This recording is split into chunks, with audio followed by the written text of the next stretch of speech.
La deuxième phase du programme Diangando 2013 Apprendre ensemble s'est achevée.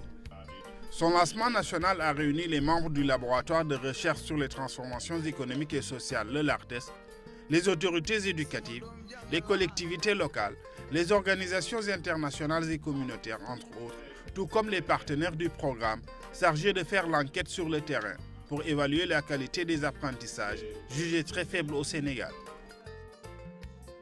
Diangando est venu à son heure et que c'est un bon baromètre parce qu'il va servir quand même à chaque fois à alerter, à dire attention, regardez bien ce qui se passe dans le système éducatif. Voilà, et maintenant, les directions nationales qui sont là, ou bien ceux qui sont chargés aujourd'hui de prendre des décisions, ceux qui sont chargés de mettre en application les politiques, vont veiller à ce que vraiment tout ce qu'on va tirer de ces évaluations-là, qu'on puisse corriger.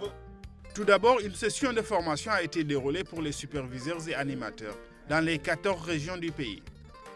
Ainsi, de Dakar à Kolda, en passant par Rufisque, Kaolack et Saint-Louis, les participants ont suivi la formation. L'objectif était de maîtriser les outils d'évaluation en vue de l'administration des questionnaires ménages et communautaires pour tester le niveau des apprenants âgés de 6 à 18 ans, en français comme en arabe. La méthode Diangando repose sur 4 innovations. Premièrement, l'évaluation porte sur les acquisitions fondamentales en lecture, calcul et culture générale, soit en français ou en arabe, selon le choix de l'enfant. Deuxièmement, les enfants sont testés dans les ménages.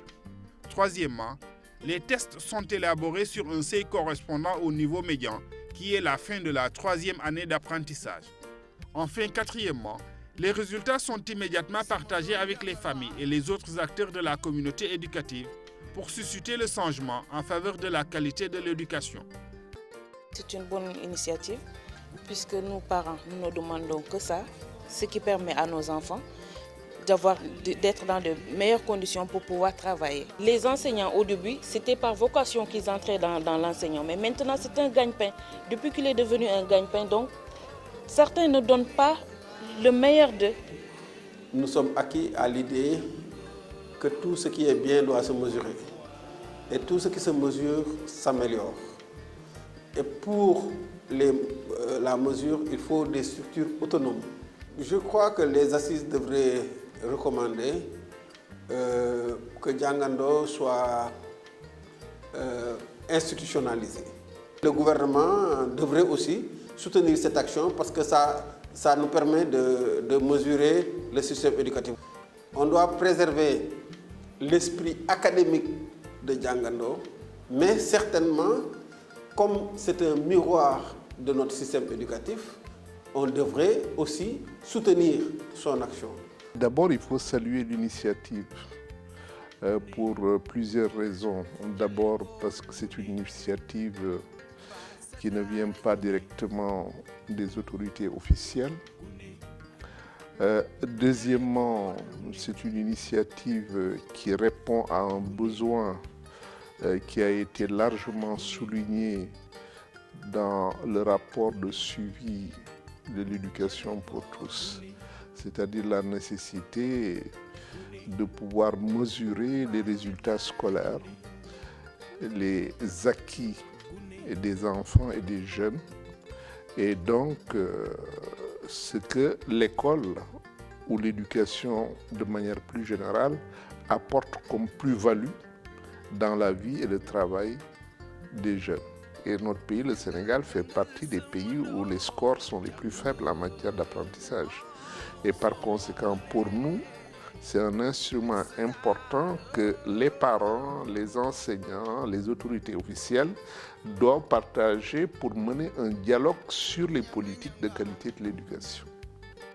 L'enquête a été faite au courant du mois de juillet avec des outils d'évaluation, notamment 2 questionnaires. L'un pour évaluer l'environnement dans lequel évolue l'apprenant et l'autre pour tester le niveau de l'enfant. Après cette phase, place à la restitution nationale et ensuite aux restitutions locales pour partager les résultats du baromètre avec les différents acteurs du système éducatif, les associations de parents d'élèves et les familles dans les régions.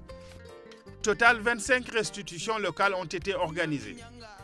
Elles ont démontré que les enfants qui ont passé le test éprouvent des difficultés en lecture, compréhension, calcul, mais surtout en arabe. 76,6% des enfants n'ont pas validé les épreuves en calcul et 69,4% les tests en lecture. Le taux d'échec global passe de 81% chez tous les enfants évalués à 71,3%. Ces chiffres concernent ceux âgés de plus de 8 ans déclarés au sein d'un lieu d'apprentissage et qui ont franchi le niveau médian d'évaluation retenu par le baromètre Djangando.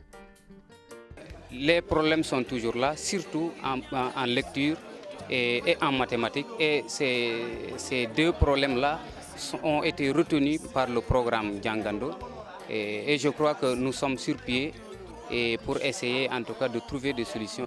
Le rapport approfondi a montré des disparités liées à une faible utilisation des manuels, à l'environnement de l'enfant, influant sur les conditions d'apprentissage entre autres.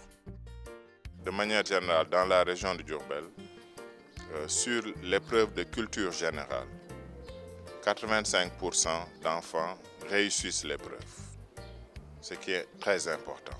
Cela veut dire que les enfants ont une ouverture sur leur environnement, ils ont une réceptivité assez forte pour acquérir les connaissances qui leur permettent d'être utiles à leur société et d'être éduqués.